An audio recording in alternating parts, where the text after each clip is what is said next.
चाहे वो चिकित्सा के क्षेत्र में हो, चाहे अध्यात्म के क्षेत्र में हो, चाहे वो किसी भी क्षेत्र में हो, जो भी हमारे कार्य होते हैं वो सभी जनमानस दिल से उसमें शामिल होते हैं।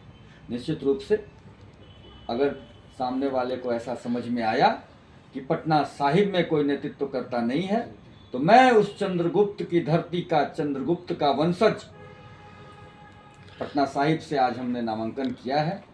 और हमारा रोड मैप क्या करना है पटना साहिब में, वो तो हम 2021 में ही बना करके बैठे हुए हैं। पूरा किताब बनी हुई है, मैं लिख करके रखा हूँ। तो वो क्या क्या करना है मैं आगे सब कुछ बताऊंगा। सिर्फ विकास लोग कहते हैं, सिर्फ विकास कहने से नहीं करें। विकास में क्या क्या करना है, चाहे वो शिक्षा का क्षेत्र हो, चाहे वो रोजगार का क्षेत्र हो, चाहे वो पलायन का क्षेत्र हो, चाहे वो पार्क आदि कैसे स्वच्छ हवा मिले, चाहे वो खेल के मैदान का क्षेत्र हो, सब कुछ का रोड मैप बन करके रखा हुआ है हमारे पास। वो सब कुछ करने का कार्य किया जाएगा और सारा विश्लेषण करूंगा कि किस प्रकार कैसे कैसे कैसे किया जाएगा। इस सारे कामों को पटना साहिब की जनमानस जैसे हमें प्रेम करती है, जिस तरीके से हमारे द्वारा आयोजित प्रत्येक कार्यक्रमों में आती है हजारों की संख्या में, उसी प्रकार लाखों की संख्या में यहाँ हमें वोट प्राप्त होने वाला है, उनका आशीर्वाद मिलने वाला है, हमारे गार्जियन का, हमारे माताएं बहनें, हमारे मित्र बंधु का, सभी का आशीर्वाद मिलने वाला है।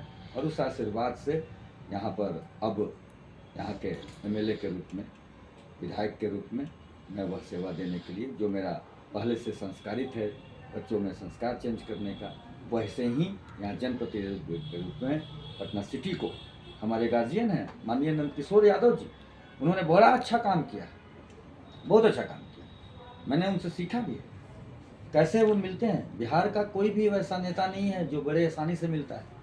यहाँ आप देख रहे हैं, यहाँ बैठे हैं, देख रहे हैं रिसेप्शन काउंटर बाहर पीछे, पहले मैं बैठता हूँ, मैं उसी प्रकार सबसे मिलता रहता हूँ, चाहे वो मेरा ऑफिस हो, मेरा घर हो या बाहर में हो। तो ये सब गुण और सेवा भाव ये पटना के जनमानस देख चुकी है, सब प्रेम करते हैं। अब मुझे बताने की आवश्यकता नहीं है, ये आपका ही बेटा आपके क्षेत्र में पला बढ़ा, शिक्षा ग्रहण किया, सेवा करता रहा है पिछले कई दशक से। निश्चित रूप से जनता का प्यार भरपूर, और ये जो अपमानित किया गया है पटना सिटी को, पटना सिटी की जनता को, इस अपमान पर ये मरहम का काम करेगा। डॉक्टर अजय प्रकाश आएंगे, मैं आऊँगा और सेवा करूँगा यहाँ के विधायक के रूप में। निश्चित रूप से प्रचंड वोटों से, प्रचंड अंतर से ये जीत होगी। भाजपा के आप कट्टर समर्थक रह चुके हैं, और क्या आन पड़ी कि आज जो है आपका ये हालात हुई, स्थिति हुआ कि आज निर्दलीय आपको जो है उम्मीदवारी पेश करना पड़ गया, क्या कारण था? देखिए, आप किसी के प्रशंसक क्यों बनते हैं, इस बात को अगर गहराई से आप देखेंगे तो उसके अंदर कुछ गुण होता है। तो भाजपा का नीति मुझे बहुत अच्छा लगता है, भाजपा की जो नीति है वो बहुत अच्छी है, भाजपा की नीयत बहुत अच्छी है। परंतु पटना साहिब की अगर हम बात करें तो यहाँ नीति कहीं समझ में ही नहीं आ रहा है। अगर आप मुझे नंबर 2 पे रखे हैं शॉर्ट 3 लिस्ट में, तो फिर पहले नंबर वाले व्यक्ति हमारे गार्जियन को टिकट मिलता है तो बहुत अच्छी बात है, उनसे तो हम लोग सीखते हैं। लेकिन अगर गार्जियन का टिकट कटता है किसी भी कारण से, तो नंबर 2 वाले को मिलना चाहिए। ये निश्चित रूप से ये ऐसा हो जो उसके आगे का है। तो फिर ये नया व्यक्ति कहाँ से आ गया, कहाँ से आ गए, कोई पैराशूट से लैंड कर गए। तो यहाँ भाजपा की नीति पर थोड़ा सा, या यूं कहिए जबरदस्त नीति परिवर्तन जैसा दिखा है, जो कि मुझे लगा कि जहाँ की नीति ही गड़बड़ हो जा रही हो, वहाँ फिर अब उस तरीके से करने का कोई मतलब नहीं है।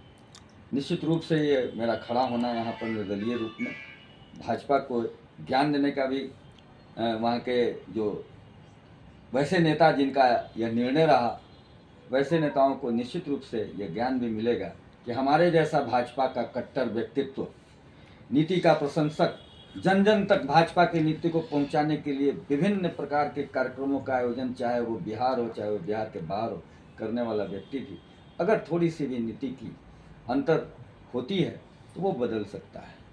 वह नीति दोबारा सही ढंग से हो सके, इसके लिए मैं प्रयासरत हूँ और उसी के अंतर्गत आज मैं निर्दलीय से यहाँ पर अपनी उम्मीदवारी पेश किया हूँ और जनता का समर्थन भी मिल रहा है। सर, एक बहुत बड़ी मजबूत खंभे हैं आप, और साथ ही यहाँ से जो कुशवाहा, बीजेपी से कुशवाहा जी को टिकट दिया गया है, साथ ही एक मेयर पुत्र भी यहाँ से फाइट कर रहे हैं, और वो भी अपने दमखम के साथ, उनकी भी अलग एक पहचान है।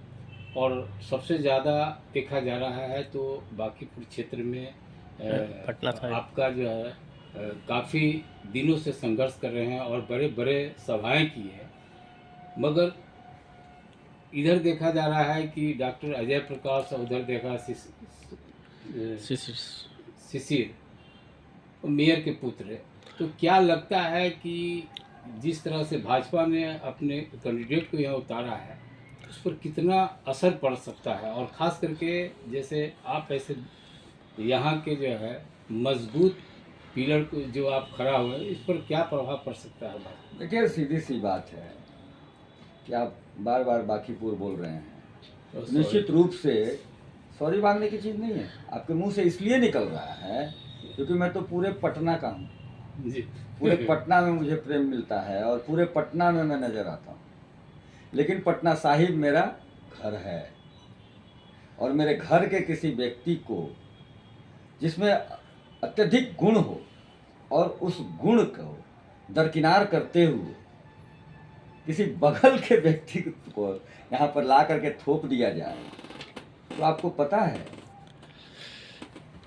जो जनता है वो प्रत्याशी को नहीं जानती है, कभी देखी नहीं है एनडीए के प्रत्याशी। लेकिन ये तो जनता है, अरे जो कार्यकर्ता है वो तक कभी नहीं देखे हैं।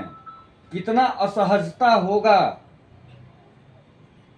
तो कुछ लोग घर में बैठेंगे, काम ही नहीं करेंगे कार्यकर्तागण, कुछ लोग विरोध प्रदर्शन करेंगे, विरोध करेंगे,